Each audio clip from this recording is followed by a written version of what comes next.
Donald Pippin was born and spent his early years in Zebulon, North Carolina, a small rural town that was feeling the effects of the Great Depression. Too poor to own a piano, he found one in a relative's house, and at the age of 7 he found it to be one of the few games that I seemed to be good at. It became the central interest of his life. I grew up in a very small town in North Carolina called Zebulon, and their access to music was very sparse. I mean, God knows there was nothing like a concert. And we did have a radio, but the radio had access to only one station. And the station presented 1 hour on Sunday afternoons called the Magic Key. And that Magic Key would include about 15 minutes of classical music. It was at this time that he also heard his first opera, Die Walküre. And I was thoroughly enraptured with it, and I'd never heard anything like it before. And thereafter, I listened to the opera every Saturday afternoon. At the age of 12, with his parents divorcing, his mother took him to live in Richmond, Virginia, a bigger city that opened Donald's eyes to a whole new world of art and music. And there, I found a teacher who became very much interested in me. And when the year was up and the family was going to move on, he insisted that I stay on. And surprisingly, my mother agreed to it. Through an anonymous benefactor, he was taken in as a pupil to the best teacher in the city, and eventually played as a soloist of the Saint-Saëns' Fourth Concerto for the visiting Washington, D.C. Symphony. At the height of his early success, Donald suddenly lost interest in the piano, and he felt that he needed to explore life and not remain a caged animal showing off. I was living very much on my own and practicing the piano, and then I was, truly involved in a musical life. And yet, after a year or so, it felt like a prison.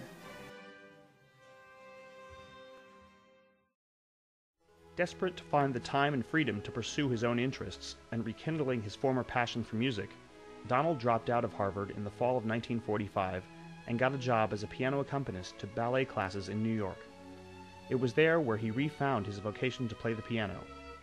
Well, I was a restless youth. It was not long before I found college was just as chafing, just as restrictive as the old days had been. And my great liberation from college was the discovery that I could earn a living in New York playing the piano for ballet for $2 an hour.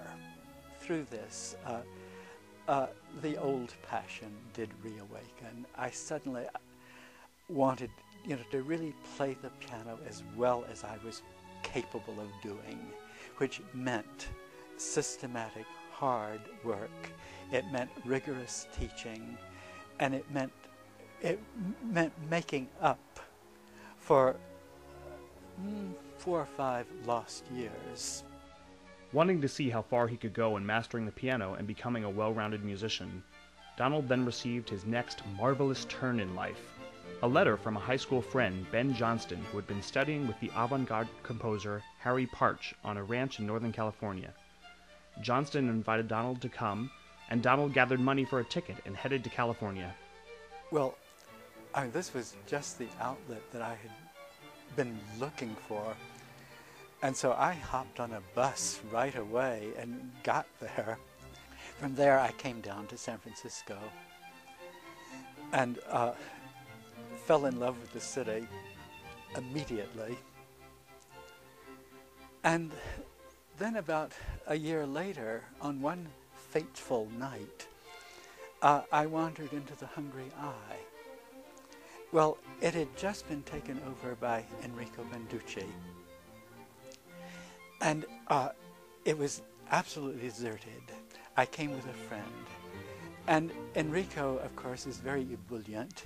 He's a violinist and a singer, very passionate about music. And of course, my friend immediately said, my friend plays the piano. Well, Enrico had just purchased a new piano, and he was dying to hear it.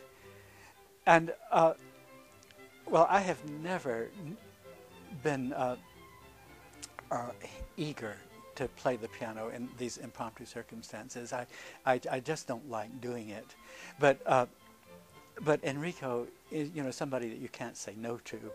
So I did play for about half an hour, and it was a good piano. And at the end of it, Enrico urged me to come back 5 nights a week for a salary. Donald ended up getting a job playing classical music 5 nights a week to audiences which were friendly, attentive, and responsive. He was again practicing the whole day and learning a new piece every day. Music has to have a framework. It has to have a time for beginning and a time for ending, when people know that they've come to listen to music, and where people feel released at the end of the music, that they can express themselves. They can, they can do whatever they like.